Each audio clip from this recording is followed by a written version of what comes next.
درباره ایجادیات امام بخاری، درباره فضایل این شخصی بزرگ که بزرگا در حقش چیها گفتیان، البته به اختصار.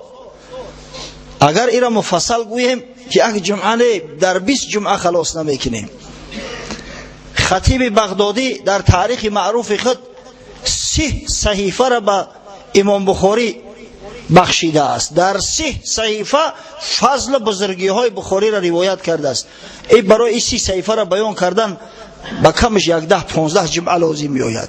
از همون خاطر بسیار فشرده و با اختصار درباره فضل بخاری، درباره ایجادیاتش، خاصتا درباره صحیح بخاری انشاءالله امروز با شما صحبت خواهیم کرد. امام بخاری از زمره آن بزرگان است که قول علمای معتبر اسلام اگر در حقش جمع کنیم یک کتاب بسیار کامل میگردد. امام بخاری از زمره بزرگان است که اجماع علمای امت اسلامی بر بزرگیش ثابت شده است. کسی او را مورد طعن قرار نداده است. قول بعضی از بزرگا را نقض تو میارم، همون بزرگایی را که انشاءالله ما و شما نقض میشناسیم شون. شاید در هفته های گذشته درباره‌شون کم کم صحبت کرده بودیم، از فضل و مرتبت اونا شما واقف هستید. بعد شما خود خلاصه کنید که این چه شخصیت است، خدای تعالی چی بزرگی براش عطا کرده است. اولا از امام مسلمی که رفیق بخاری است، مسلمی که شاگرد بخاری است، مسلمی که نامش در قطار بخاری همیشه ذکر میگردد، مسلمی که صحیحش در قطار صحیح بخاری گذاشته می شود. مسلم میگوید جز مرد حسود ای امام محدثین کسی به تو کینه نمیورزد.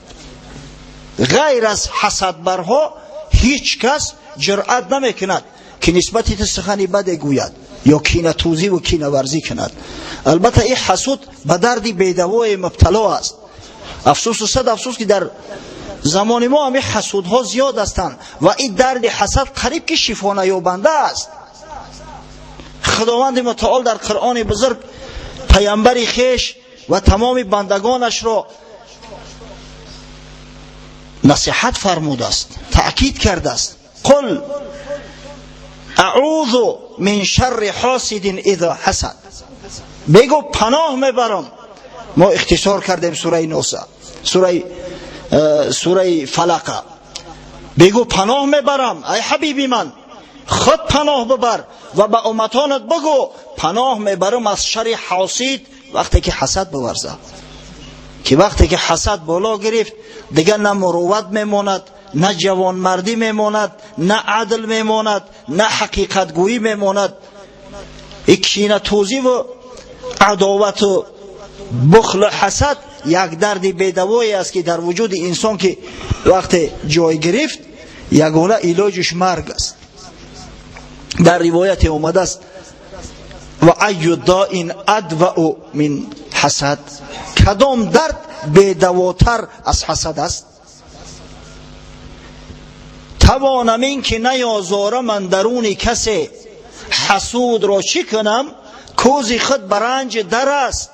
شیخ سعدی میگه که من حلیم هستم، خدای تعالی برای من یک آداب و خلق حسنه داده است، کسی را آزار نمیتم، اما همین بدبختی حسود چی کنم کوزی خود زیرا برنج در است. او از دستی هم حسودش، از دستی حسدی خودش در رنج گرفتار است.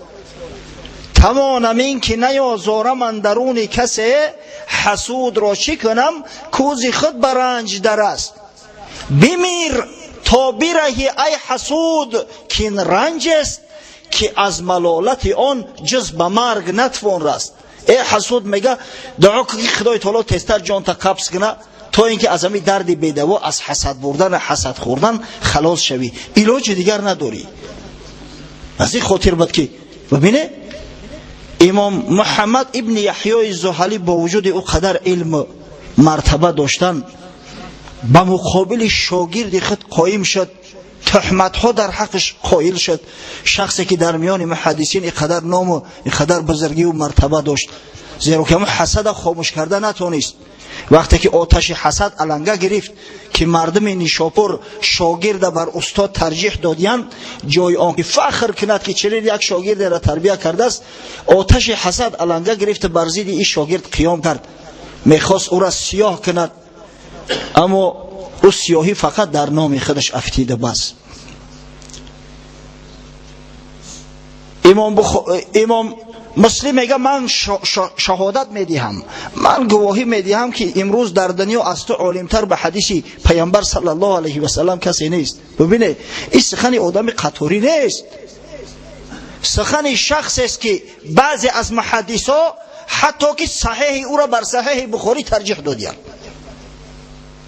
سخن کسی است که قریب در یک پایه با بخاری قرار دارد.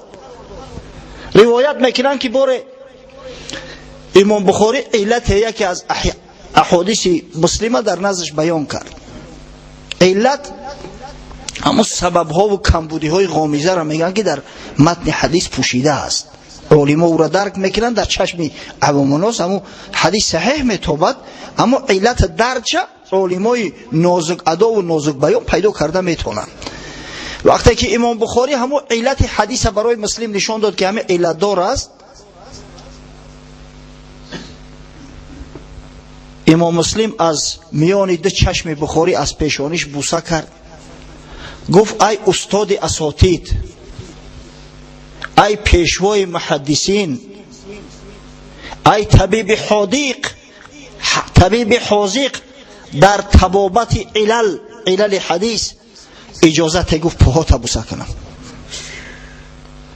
سبحان الله، کجا در میابه خیلی عالمه بزرگ مثل امام مسلم میگه که ای استاد اجازت من پاهایت را بوسه کنم. از برای خدا این همین سخنا بود، همین بزرگی بود، خاکساری و فروتنی بود که امروز نام امام مسلم در ردیف اول است. وقتی شیخین گفتن بخاری و مسلم در نظر دارند، وقتی صحیحین گفتن صحیح بخاری و صحیح مسلم در نظر دارند. او امام مسلم ابن حجاج نیسابوری در قطار زمره امام بخاری است، هر دش قریب در یک زینه قرار دارند. از روی همین فروتنی بود، از روی این خاکساری بود، از روی این حق شناسی و جوانمردی بود که خدای تعالی این مرتبه و منزلت به امام مسلم هدیه کرد. اما زحلی چی کار کرد؟ محمد ابن یحیی زحلی که یک محدث بزرگی بود، استاد بخاری است. ما گفتیم که در صحیح امام بخاری 34 حدیث امام بخاری از محمد ابن یحیی زحلی روایت کرده است. کتاب زهریات دارد، در احادیثی که از امام زهری روایت شده است یدی طولا داشت، بهترین محدث بود. نامش کی به بزرگی میبریم؟ هر وقتی که ذکر بخاری کردیم بعد میگه وا یک شخص حسد بری بود، استاد بخاری با نام زحلی، محمد ابن یحیی زحلی، و متاسفانه نوجوان مردی کرد و یک تهمت را در پای بخاری بست. ببینید هر کسی که بد کرد البته که جوابش میبینه. در همین دنیا خدای تعالی خوار و ذلیلشون کرد تا برای دیگران درس عبرت شود. زحلی دیگر او زحلی پیشتر نبود، بعد این تهمتی به پای بخاری بستند. امیر بخارا خالد ابن احمد که نسبت بخاری دشمنی کرد، عداوت کرد، این شخص بعد چند از وظیفه معزول گشت. در ابتدا تابع طاهریان بود، بعدا جانب صفاریان گذشت. عاقبت الامر عمرو ابن لیث صفاری او را از وظیفه سبکدوش کرد. در بعض روایات اومده است که در بالای خر چپنه سوارش کردند، در بخارا شرمنده‌وار گرداندندش. گمان کرد به همین جانم خلاص است. به خاطر زیارت خانه خدا حج در موسم حج عازم سفر شد. در بغداد که رسید به خلیفه دور، خلیفه که همون زمان از آل عباس خلافت میکرد، خبر رسید که این همون خالد ابن احمد بدگهر است که امام بخاری را نسبتش عداوت دشمنی کرده. به سبب عداوت دشمنی امام بخاری بخارا را ترک کرده بود. بعضی گناه های دیگر هم داشت. خلیفه امر کرد گرفتن بردن در زندان انداختنش تا اینکه عاقبت الامر در زندان پادشاهی از دنیا گذشته رفت. و حارث ابن ابوورقای بدگهر که به فرمان امیر بخارا نسبت بخاری سخنهای کذب و دروغ پهن میکرد، عاقبت الامر به دردهای بیدوام مبتلا شد. به بعضی روایات اومده است که به بیماری جذام گرفتار شد، به بیماری مخو. خدای تعالی او کسایی را که دوستای خدا را در دنیا آزار میدهند، نسبتشو قیان میکنند، در همین دنیا خوار و ذلیلشو میکنند. تا دل مرد خدا نامد به درد، هیچ قومی رو خدا رسوا نکرد. همین را به یقین بدانه. اما مسلم ببینه که به سبب آنکه حقیقت حال بیان کرد، جوان مرد بود، واقعیت گفت، خدای تعالی چه مرتبه و چه منزلتی براش داده است. یکی از بزرگان دیگر محمد ابن اسحاق خزیمه که با لقب ابن خزیمه در علم حدیث بسیار معروف و مشهور است، یک کتاب دارد با نام صحیح ابن خزیمه گفته می شود. ایرا امام محدثان می گفتند ابن خزیمه را.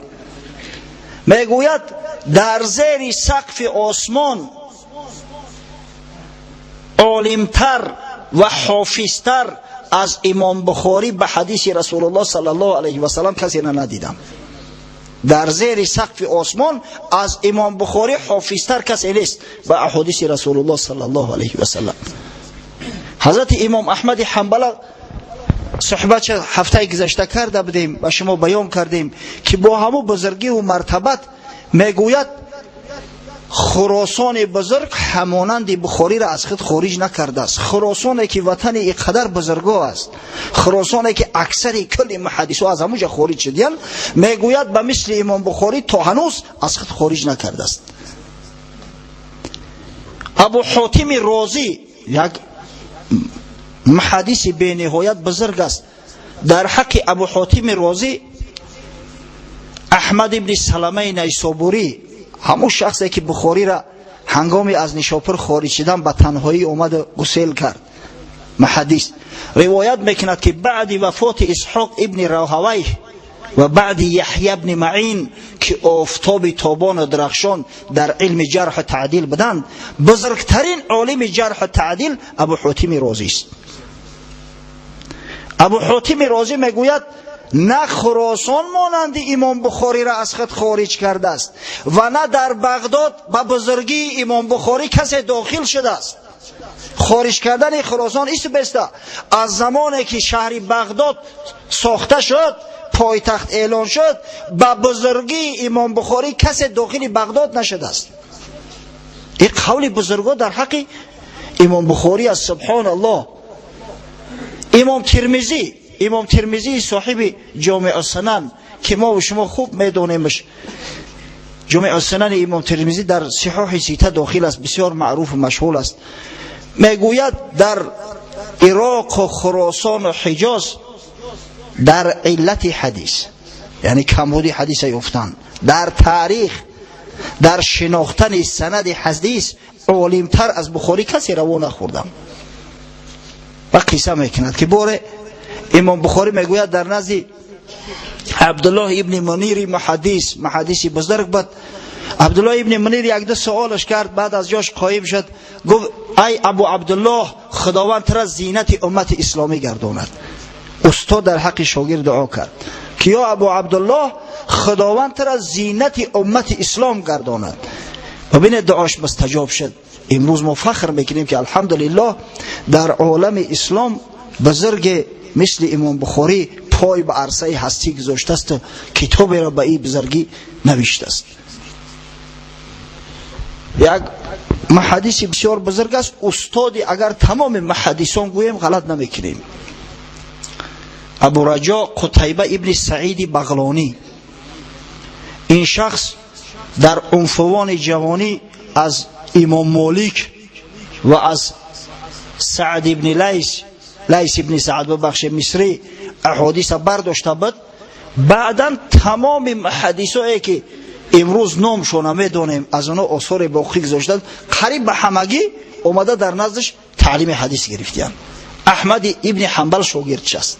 یحیی ابن معین شاگردش است، ابو حاتم رازی، ابو زرعه رازی، علی ابن مدینی، بزرگایی که نامشون در طول 2-3 درس اخیر با شما بیان میکردم، اصحاب صحاح سیته غیر ابن ماجه 5 نفر دیگرش، همه شاگردای همین شخصی بزرگ هستند، همه در نزدش درس خوندن.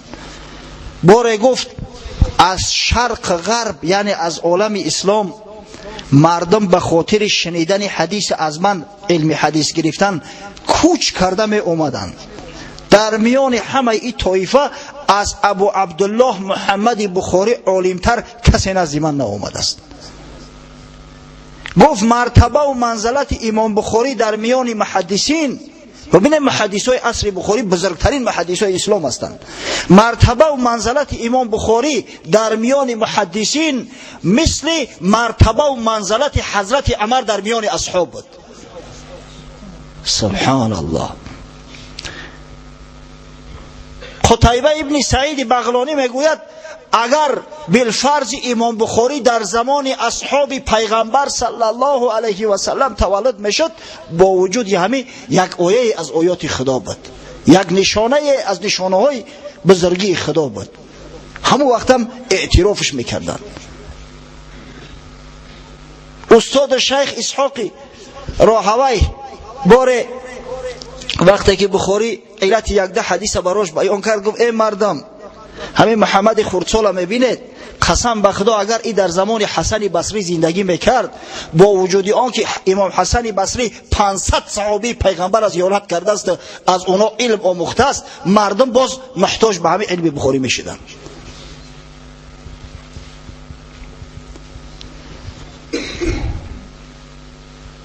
یک شاگرد دارد امام بخاری با نام ابو عمرو خفاف، وقتی که از بخاری حدیث روایت میکند میگوید حدیث کرد به من مرد پاکیزه روزگاره که آفتاب به بزرگتر از آن هرگز نتابیده است، به بزرگی او شخصی را نه در غرب نه در شرق من ندیدم. بعدا میگوید در دوامی سخنش که هر کسی که نسبت امام بخاری دشمنی میکند او از راه و جاده مسلمانان دور است. هر کسی که نسبت بخاری بهتان را روا می‌دارد یا قول بهتانگرا را در حق او قبول میکند، لعنتی خدا بر او هزاران بار باد. زیرا مرتبه و منزلت امام بخاری در میان محدثان چون امام احمد حنبل و امثال او بزرگها 20 درجه بالاتر بود. از امام احمد حنبل و امام احمد ها در علم حدیث بخاری میگه 20 درجه بالاتر بود. پس هزاران لعنت بر کسی که در این مرد بزرگ طعنه را روا می‌دارد. سبحان الله. این است بخاری. چنین یک جوانمردی بود، چنین یک شخصی صالحی بود. گفتیم که ابوبکر ابن ابی شیبه بازیلش میگفت در علم حدیث. ابن حجر عسقلانی شارح بخاری، شارح صحیح بخاری میگوید ابو عبدالله محمد ابن اسماعیل بخاری یک جبل حفظ و امام فقیهان و امام محدثان است، محدثان عالم، یک مذهب نه. اولش که یک جبل حفظ است، یک کوه حفظ است. با این قوه حافظه خدای تعالی از مخلوقات کم آفریده است. ثانیاً امام فقیهان و محدثان عالم است. یک شمعی بود از گفتار بزرگان در حق بخاری تا اینکه شما بدونید که این چی شخصیت است، چی مرتبه و منزلت دارد. او کسایی که ما سخناشون براتون آوردیم بزرگترین علمای علم حدیث هستند، بزرگترین محدثین اسلام هستند برادران.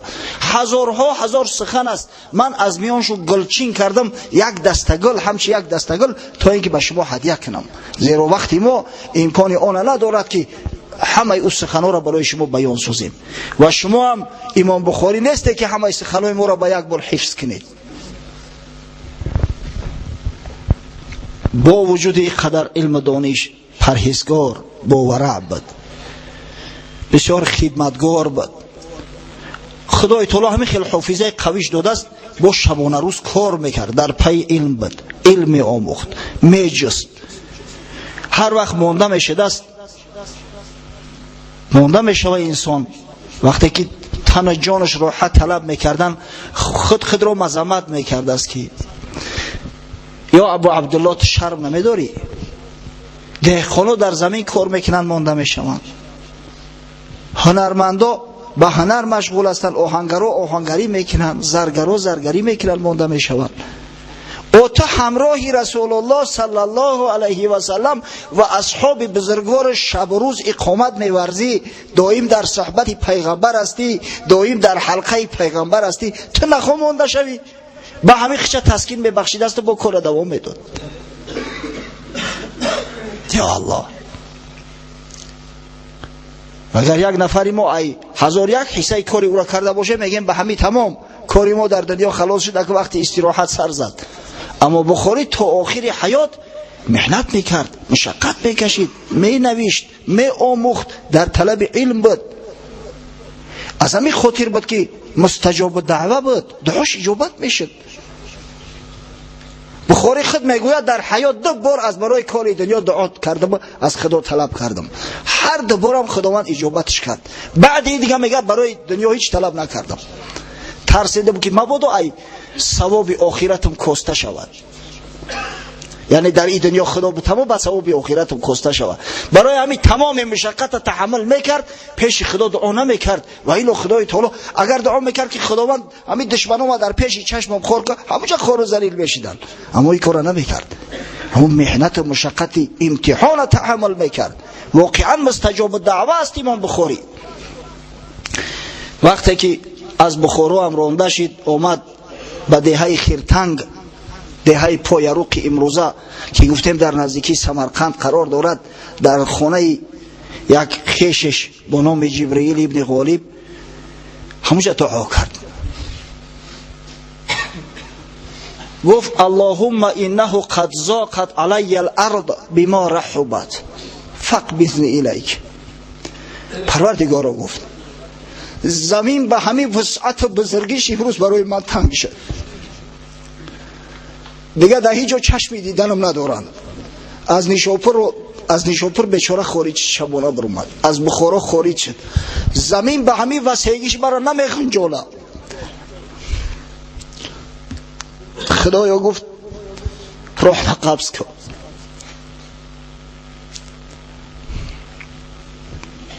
یا الله، خدایا گفت جان ما قبض کن.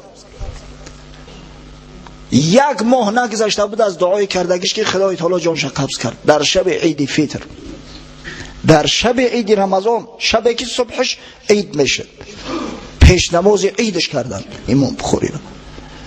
مستجاب دعوه بود، اما دعا نمیکرد. چرا؟ زیرا بعضی از اولیاء الله هستند که میگن که برای کاری دنیا باید دعا نکنی، باید صبر کنی. مولوی روم میفرماید قسم دیگر میشناسم ز اولیا که دهنشان بسته باشد از دعا،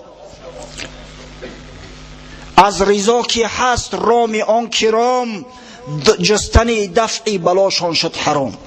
من یک عده از اولیاء الله هم میشناسم میگه که هیچ وقت دعا نمیکنن، هرچی آید نزد ایشان خوش بود، آب حیوان گرده در آتش بود، زهر اندر کامشان شکر بود، سنگ اندر راهشان گوهر بود. هر محنت هر مشقتی که به سرشون میآید با صبر تحمل میکنن تا اینکه مبادا از ثواب آخرت مکاسته نشود. جملگی یکسان بود شان نیک بد، از چی باشد این ز حسن ظن خود. همه براشو یکسان است. سببش چی است؟ حسن ظن، گمان نیک در حق آن که هر چی به سر میآید همه این امتحان های پروردگار است، به تقدیر خدا است و صبور می شدند. چنین یک جوانمرد، چنین یک بزرگ الحمدلله در میان مسلمانان طلوع کرد، از میان ما گذشت، اما بعد خود ببینه که چی آثار بزرگی گذاشته است. انشاءالله درباره آثارش مختصرا صحبت کنیم. از امام بخاری در کتب تاریخ، در روایات 27 اثر ذکر شده است، نام به نام. خاصتا در کتاب کشف الظنون حاجی خلیفه نامهای همونا را آورده است. اکثریتشو تا امروز نرسیدیان، نامشو هست اما همون کتاب حالی وجود ندارد. شاید در طول تاریخ از بین رفته است، اما نام 27 اثر امام بخاری ثبت شده است.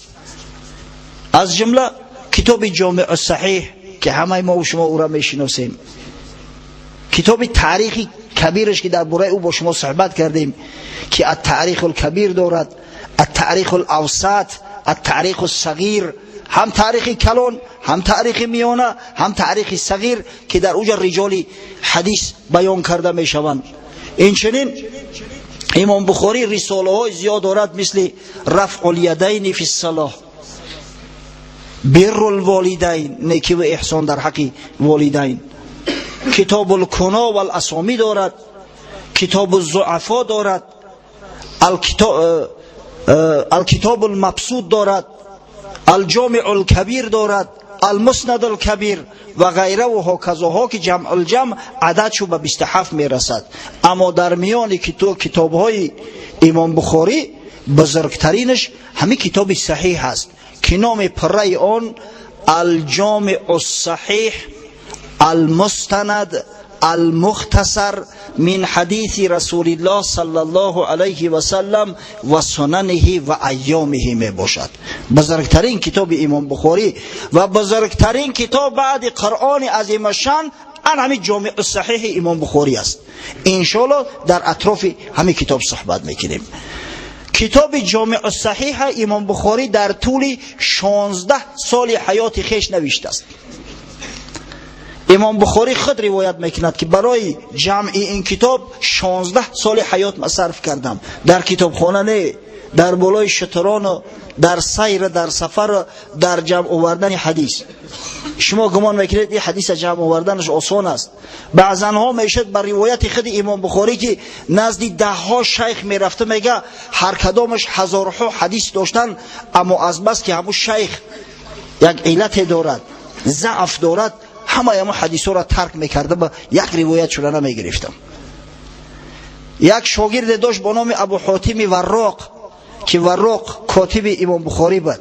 یک روز در مسئله یک حدیث اندکی به شک سوال کرد. گفت یا ابو حاتم تو گمان میکنی من تدلیس میکنم؟ تدلیس اصلا معنی لغویش پوشاندن عیبی مبیع است، پوشاندن عیبی کالا. وقتی که تاجر عیبی کالاش نمیگه و در یک کس فن میکنه بفروشش، همین تدلیس است. اما در علم حدیث تدلیس 3 نوع میشود: تدلیس در اسناد، تدلیس در شیوخ و تدلیس تسویه.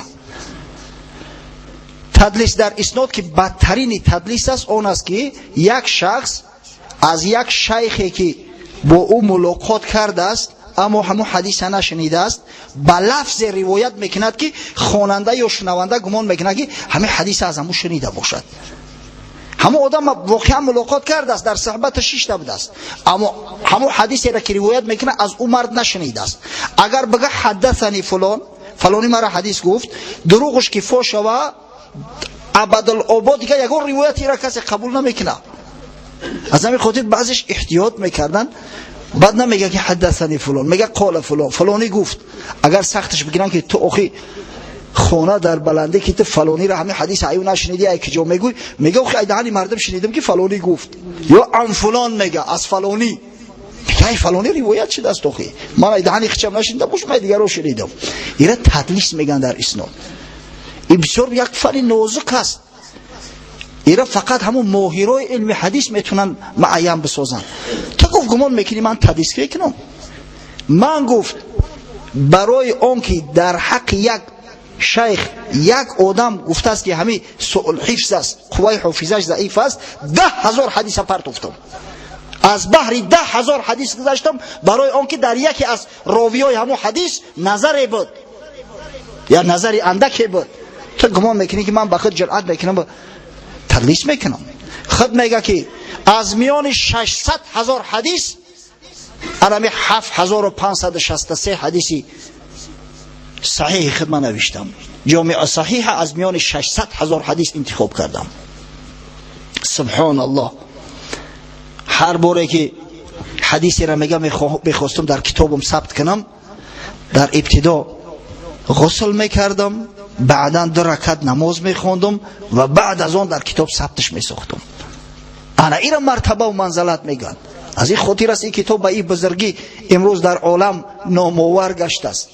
کتاب جامع الصحیح 97 کتاب 3450 باب رو در بر میگیرد. در مسئله عدد احادیثش قولهای مختلفه زیاد است، اما تحقیقهای اخیری که علمای علم حدیث کردن در اکثریتش من نظر کردم همه 7563 تا میارن، البته به حساب معلقات بخاری. و این کتاب جامع الصحیح کتاب است که هیچ یک مخلوق چنین کتابی در تاریخ ننوشته است و در آینده هم نوشته نمیتونه. صحیح در این کتاب بعد قرآن عظیم شأن باشد دیگه در این موضوع چی گفته میشود؟ شیخ شمس الدین ذهبی بزرگترین رجال شناس اسلام میگوید صحیح امام بخاری بزرگترین کتاب در اسلام بعد قرآن عظیم الشأن محسوب می شود. ببینید شیخ ابو نصر عبیدالله سجزی در کتاب ابانة الکبری فی القرآن روایت کرده است، میگوید با اجماع علمای اسلامی از فقها و غیر فقها اگر شخص بالفرض قسم به طلاق زنش خورد که در جامع صحیح بخاری یگان حدیث ضعیف نیست، همش صحیح هستند، اجماع علمای اسلامی ثابت است که زنش طلاق نمی شود، یعنی حانیس نمی شود. شما میفهمید چی گپ است؟ قسم به خدا من حاضر نیستم که برای یک صحیفه یکی نمیده رونویس شده است که قسم به طلاق زن بخورم، زیرا شاید اونجا تصحیف شود. خاصتا امروز که جوانای ما دیگه علم نخونن، از مکتب بگریزن، در یک دیکتانت می نوشتگیشو 100 خطا میکنن. شما ببینید بزرگی کتاب تا کدام درجه است که علمای اسلام اتفاق دارند که اگر شخص قسم به طلاق زنش بخورد که در صحیح امام بخاری یگان حدیث ضعیف نیست، زنش طلاق نمی شود. یا الله، از این بزرگتر دیگه مرتبه و منزلت از کجا می جویید؟ امام نووی شارح مسلم، یک عالم بسیار بزرگ، محدثی بزرگ، مفسری بزرگ، میگوید در صحت صحیحین، یعنی در صحت صحیح بخاری و صحیح مسلم، اجماع علمای اسلامی و وجوب عمل به این احادیث ثابت است، وجوب عمل به صحیحین.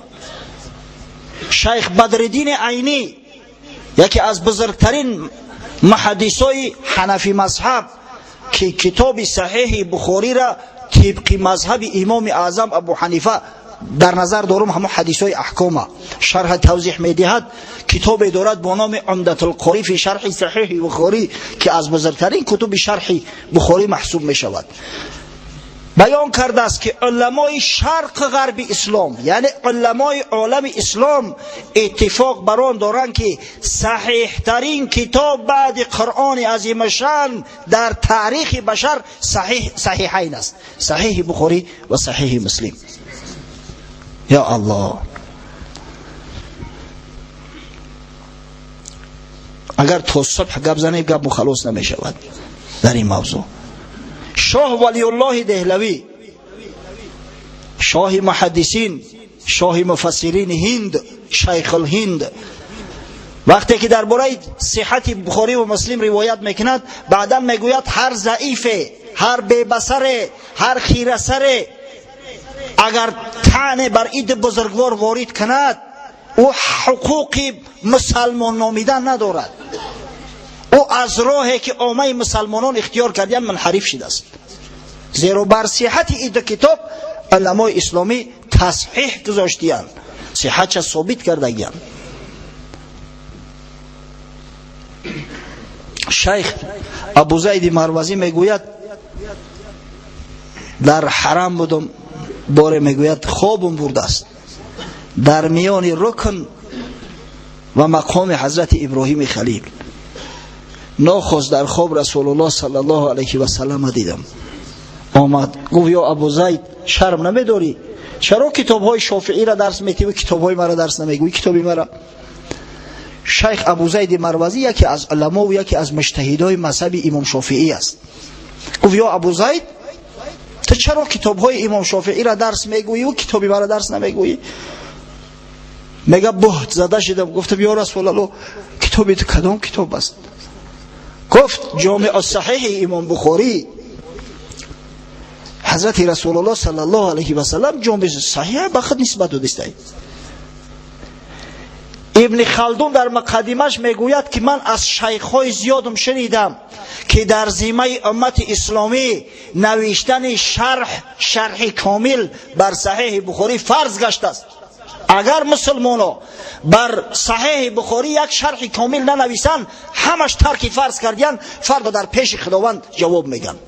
فرض کفایه گشته است و الحمدلله و المنه علمای اسلامی کمر همت بسته و بر صحیح بخاری شرح کامل نوشتند و این فرض کفایه را از ذمه مسلمانان ساقط کردند.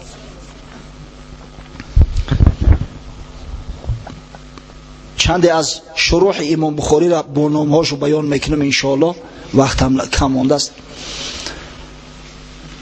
بزرگترین شرح بخاری موافق قول اکثر علمای حدیث و علمای اسلامی فتح الباری فی شرح صحیح البخاری ابن حجر اسقلانی است. این شخص صحیح بخاری را به حد شرح نوشته است که امام شوکانی میگه بعد از فتح دیگه هجرت لازم نیست. الفتح لا هجرت بعده، یعنی که برای جستجوی حدیث، برای تتبع حدیث دیگر هجرت لازم نیست. هر کسی که کتاب همین فتح الباری را داشته باشد برای او را کافی است. هر حدیثی را بخاری روایت میگیره باور کنه حرف به حرف، کلمه به کلمه، احکام جدا، تاریخ جدا، رجال را که بخاری روایت میکند جدا جدا بیان ساخته است. این مرد واقعا بسیار شخصیت بزرگ است. ابن حجر اسقلانی در میان محدثای ما یکی از محدثای بزرگ در نظر دارم. شخصی بود با نام دارقطنی. عقب طالب علم و علما الحمدلله میشناسنش، نه که اکثر مردم نمیدونن. سنن الکبری دارد، کتاب‌های زیاد دارد، بسیار محدثی بزرگ است، اما متاسفانه در مسئله صحیحین اندکی به خطا راه داد. موافق همو تعلیقات خود، موافق اصولی که پیش گرفته است، از میان صحیحین به زعم خود گویا که 210 حدیث ضعیف یافته است که از همین 210 حدیث 32 حدیثش متفق علیه است که هم بخاری و هم مسلم روایت کرده اند. 78 حدیث بخاری از بخاری است، 100 حدیث از صحیح مسلم. ابن حجر اسقلانی در هدی الساری، یعنی در مقدمه همین فتح الباری، تمام همین 210 حدیث هم میارد با دلیل حجت نادرست بدن قول دارقطنی را اثبات کرده است جوان مرد. البته او فرضی را که در ذمه امت اسلامی گذاشته شده بود که باید البته صحیح بخاری را شرحاً ابن حجر اسقلانی ادا کرد. الحمدلله و المنه. دوم شرح بزرگترینش نزد ما احناف ما یکمش حساب میکنیم، عمدة القاری فی شرح صحیح بخاری علامه بدرالدین عینی. بعضی از محققان واقعا عمدة القاری را از فتح الباری بالا گذاشتند به سبب بعضی عملهای بیشتر و زایی‌تر که هم از نظر نحوی و از دیگر نظرها هم شرح توضیحات بیشتر داده است علامه بدرالدین عینی. دیگر از کتب بزرگ معتبر ارشاد الساری فی شرح صحیح بخاری می باشد علامه شهاب الدین قسطلانی مصری و غیره و هاکذاها کتاب ها هستند. علما میگویند از 59 تا 82 شرح کامل و شرح مختصر بر صحیح امام بخاری نوشته شده است. تصور بکنید کدام کتاب اینقدر تحقیق کردیان. این بود شاید که حجتی که من براتون میگم سند من برای شما بیان کرده استم کهنه شده باشد، زیرا عالما امروز هم قرار نیستن، امروز هم شرح توضیحات زیاد می نویسند. یک دو سه کتاب خواندم، مثلا در اونجا سخن درباره فیض الباری نمی رود، شرح صحیح بخاری. فیض الباری انورشاه کشمیری عالم بزرگ هندوستان ایرا بیان نکردیان. پس از این معلوم میگرده که الحمدلله علمای عالم اسلام درباره صحیح بخاری تا حاضر کوشش غیرت و سعی تلاش به خرج داده ایستاده‌اند، شرح‌های خوب نوشته ایستاده‌اند و الحمدلله و المنه کسایی که میخواهند صحیح بخاری را کامل و مکمل درک کنند میتوانند که به همین شرح‌ها مراجعت کنند، زیرا تمامی چیزایی که میتونه در ذهن انسان شبهه بیارد، تمام کلمه های مجمل، کلمه هایی که مشکل فهم هستند، هم از لحاظ لغت هم از لحاظ مثلا معنا، همه ایو را شرح توضیح دادند. این بود سخن چند درباره امام بخاری بزرگ و درباره صحیح امام بخاری و درباره شروح آن. من یک چند دقیقه را جدا کردم به خاطر چی؟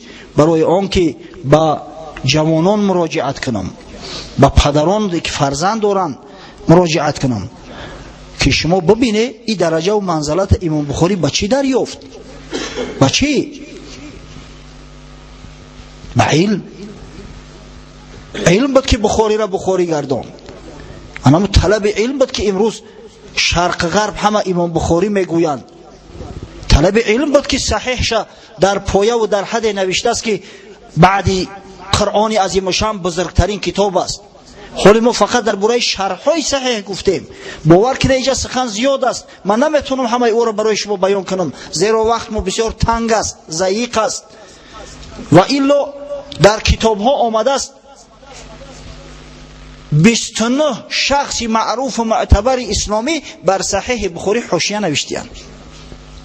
16 شخص عالم معتبر مقدمه نوشتگیان بر صحیح هایی که چاپ میشوند، مقدمه 16 شخص معتبر.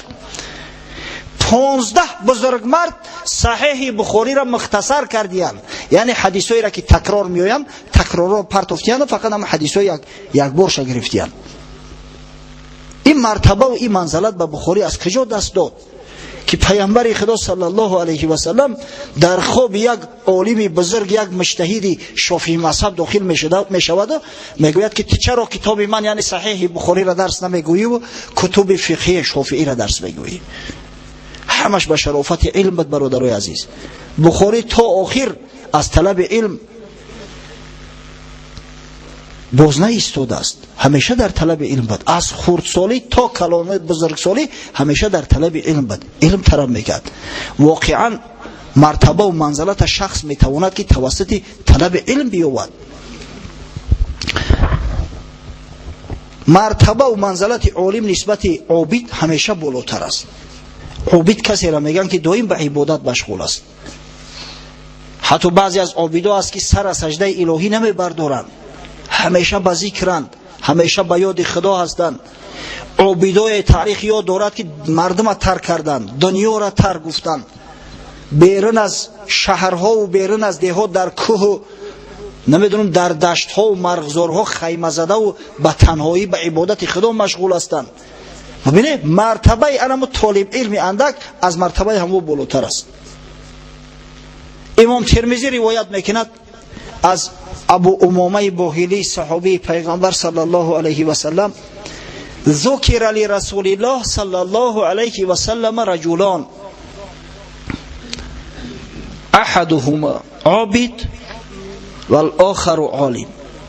میگه در نزد پیغمبر خدا صلی الله علیه و سلم ذکر دو مرد کردند، از دو شخص سوالش کردند که یکیش عالم است، دیگری عابد، فقط به عبادت مشغول. حضرت رسول الله صلی الله علیه و سلم فرمود: فضل العالم علی العابد کفضل علی ادناکم. فضیلت عالم نسبت عابد مثل فضیلت من است بر کمترین شما. انمی چقدره که من مرتبه و منزله دارم در پیش خدا و در جامعه نسبت کمترین شما از روی درجه و منزلت، عالم نسبت عابد انم قدر فضیلت دارد. زان که شیطان خشت طاعت بر کند، گردسد خشت است خود را ره کند. زیرا شیطان خشت طاعت میکنه. اگر دست خشتم که مونی یک روز رخنه میکنه، زیرا علم نداره. عبیده که علم نداره زود گمراه میشود. نوم عالم از عبادت به بود، آنچنان علمی که مستنبه بود. خواب عالم از عبادت بالا است میگه. چرا؟ علم دریای است به حد و کنار، طالب علمند غواص بحار. این علم یک دریای به حد و کنار است و طالبای این علم است، یعنی غواصای هستند که لعل و یاقوت و مرجان از زیر آب در و مروارید و مرجان خارج میکنن. لعل و در و مروارید و مرجان چی است؟ یعنی علم است که به مردم علم آموزند، مردم از گمراهی نجات میدهند. دیروز در یک معرکه شش بودیم، یکی از شاگردامو روزه گرفته است. اگه بیچاره خودش طالب علم مسافر در معرکه تمام آوردگی محیا، اگه این روزدار است همه آش میزنن، آش پلو، این همه خاموش سرش خم. بعد دولت مراد جانشین من سوالش کرد که چی در دوری نمیخری؟ گفت روزدارم. گفتیم خدا جانی ترا مست کنه که تو مگر نمیدونی که در ایام منهیه روزه گرفتن درست نیست؟ آخه امروز روزی 12 ذوالحجه، تو حق نداری امروز روزه بگیری. ایام منهیه 5 روز هستند: عید رمضان، عید قربان و 3 روزی بعد عید قربان. این عادت داشته است روزای پنجشنبه روزه گرفتن. تیز آش بخور، در جان شیرین آش پلو زد. شب بعد شام دیدمش شاگرده وقتش چاق، هیچ خاک نیست، تو چی بخره دیگه؟ او در ببینه رزق روزی را خدا براش مهیا کرده است، از روی نادانی و جاهلی همون را خچ محروم کرده است. ببینه این مرتبه و منزلت علم تا کدام درجه است. این عالمان نباشند، مردم راهنمایی و هدایت نکنند، گمراه میشوند. پس باید در طلب علم باشیم برادران، علم جستجو کنیم. علم فقط علم دینی نمیشود، همین علم دنیوی علم است. زیرا علم دنیوی باعث پیشرفتن جامعه می شود. علم دنیوی باعث نکو احوالی و سبک شدن زندگی مردم می گردد از برای ثواب. اگر همین تلفن اختراع نمی کردن چقدر مردم در عذاب بود. ما دانشجو بودیم، استودنت، در 82 میکرورایون در نزد یک بودکه تلفن می رفتیم، 10-15 آدم نوبت استودیان تنگای دتینا می پرتفتن و تلفن میکردن. حاضر دیگه خورد و بزرگ کودک زن همه در دستاشو تلفن، هر وقت که جای بخواهن زنگ میزنن. البته این تلفن کمبودی ها دارد اما فایده و منفعتاش زیاد است. خدای نکرده یک جنازه شب میشد، زمان پیش ماشین میفرستادن، آدم نمیافتن که بعضی خیش تبرو را خبر کنن. حالا چی؟ تلفن هم میگیره، در بین 5 دقیقه تمام خیش تبری میت دعوت میکنه به جنازه یا به امر خیر، به کاری خوش. همین توسط علم است برادران. به علم به جای نمیرسیم. از همین خاطر باز یک بار دیگه تاکید میکنم به جوانامون، طلبه های مکتب خاصتا دانشجوها، که در ساعت درسی بسیار خواهش میکنم درستونم قدم بدونه، درستونم قدم بدونه. فضل العلم خیر من فضل العباده، حدیث پیغمبر صلی الله علیه و سلم است. امام طبرانی در اوسط و امام بازار در کشف الاستار به اسناد حسن آورده است که فضل علم از فضل عبادت بالاتر است در پیش پروردگار. بعضی کارهایی هست که اگر همون علمی همون را ندونه به جای نمیرسه. بوینگ وقتی باری اول آوردن تاجیکستان، یک پیلوت نمیآورن که بوینگ اداره کنه و پرونه. یک تاجیک مسلمان یافت نمیشه که همون بوینگ اداره کنه. با چندین هزار دلار شرطنامه بسته و یک پیلوت خارجی را سفارش کردن، گرفتن آوردن. عیب شرمندگی نیست؟ مملکتی که دولتی که الحمدلله صاحب استقلال است، 7 میلیون اهالی دارد، پیلوت نداشته باشه که یک بوینگ اداره کنند. ما باید پیلوتامو زیاد باشد، انژینیرامو زیاد باشد، عالمامو زیاد باشد. باور کنید تا زمانی که علم از خود نمیکنیم پا فراختر گذاشته نمیتونیم. یک عمر منت شنوی دولت‌های غرب میمونیم. هر علم در جای خودش زیبنده است. واقعا اگر یک اپندیسیت شوه او را به خوندن نشوه، اپندیسیت باید ببری بگیریش. او را با علم حدیث نشه چیکار میکنی در این حالت؟ اگر یک البته که قرآن و البته هم حدیث رسول الله صلی الله علیه و سلم ما را به هم طلب علم دلالت کردیم که همون علم بخونه بآموزه. یک جراح لازم است که او را چاک نو خارجش بسازه همون جراحته. از همین خاطر باز یک بار دیگه تاکید میکنم برادرای عزیز، قسم به خدا من شما را دوست می‌دارم. قسم به خدا وقتی که من در مسجد جوانا را میبینم روحم بالیده میشود. از منبر پیغمبر گفتم. اما شما هم یک چیز بفهمید که مرتبه علم از مرتبه عبادت بالاتره. علم اسخط کنید، برای عبادت علم ترک نکنید. همون نماز انشالله این نماز جمعه را دیرو نکردی، درس تا ترک نکن، نماز پیشین انشالله وقتی که اومدی میخونی، این خدای بزرگ هم اجر ثوابی خوندن نماز برات عطا میکنه، هم اجر ثواب طلب علم. من سلک طریقا یلتمس فیه علما سهل الله له به طریقا الی الجنه، رواه مسلم.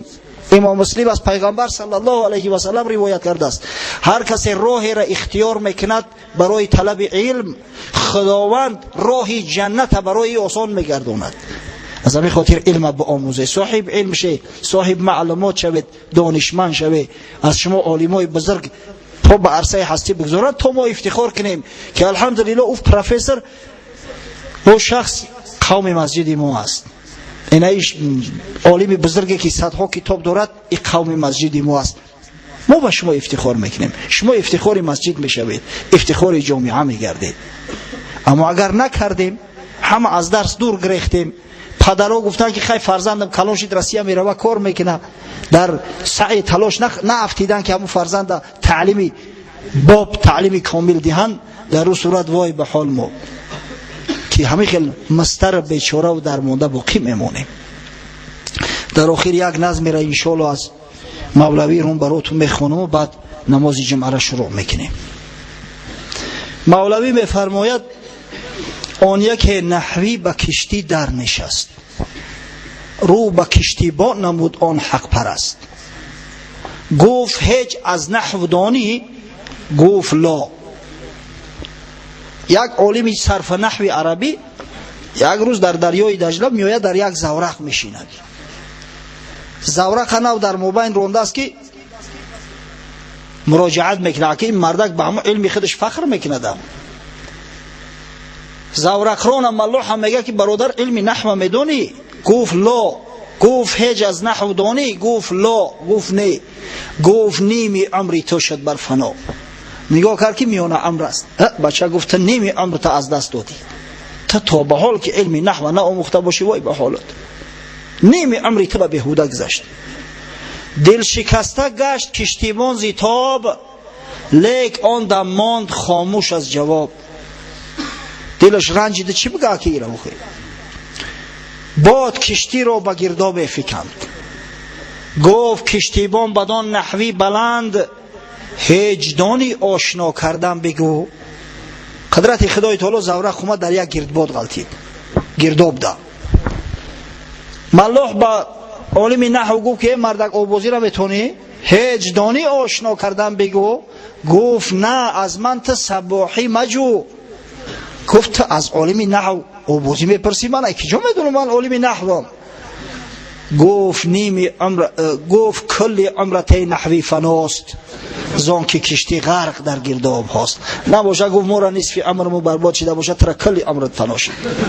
کشتی در گرداب غلطید، آبازی را کی را توری دیگه هیچ علاج دیگه نداری. بعد حضرت نصیحت میکنند فقه نحو صرف در کمامت آمده یاری شگرف. هر یک علم به جای خودش زیبنده، هر یک علم در موضع خودش زیبنده. عالم باشه که علم تفتازانی را داشته باشه، سعد دین تفتازانی را، نه که وقتی که زنش فرزند کرد به هم یک گهواره اساس کن محتاج می شود. تا زمان هم گهواره را راست نکنن، نه تنش از کجا پیداش بکنن. از همین خاطر طلب کردن علم، هم علم دینی هم علم دنیوی، به نهایت برای ما مهم است. جوانای عزیز بسیار التماس میکنم بخوانید درساتون. درس از خود کنی با افتخار، با سری بلند، با آبرو و عزت. من میخوام که تمام علما، تمام دانشمندا، تمام طلبه های فعال مکتب همون نمازخانه باشن. انشالله این نمازخانه ما همین امکان دارن. بعد با افتخار وقتی سوالش میکنن که برادر این مرتبه و منزلت هست که جایی افتی که تو پروفسور علمی تیپ شدی، بگه که از مسجد، از نماز یافتم، نماز هم میخوندم، از خدای تعالی طلب میکردم، خداوند دادم. ببینید ایش یک تبلیغی میشود برای نماز، یک تبلیغی میشود برای اسلام. پروردگار را صحبت و صحبتی معصیر گردان. خداوند روح امام بخاری و روح علمای علم حدیث و علمای علم فقه و دیگر علمای بزرگ اسلامی را شاد و مسرور و خوشنود و راضی گردان از صحبت امروزه. و پروردگار مساعدت فرما که مردم مسلمان ما چنگ به علم دانش زده و از میان خود، از جگر خود فرزندان برومند و صالح و عالم مثل بخاری و مثل سینا و مثل بیرونی و مثل عطار و مثل دیگر بزرگانی که امروز عالم اسلام حتی که تمام جهان با نام اونها افتخار دارد خارج سازند.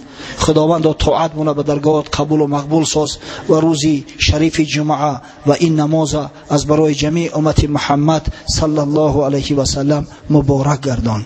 ربنا افتح بیننا و بین قومنا بالحق و انت خیر الفاتحین برحمتك یا ارحم الراحمین.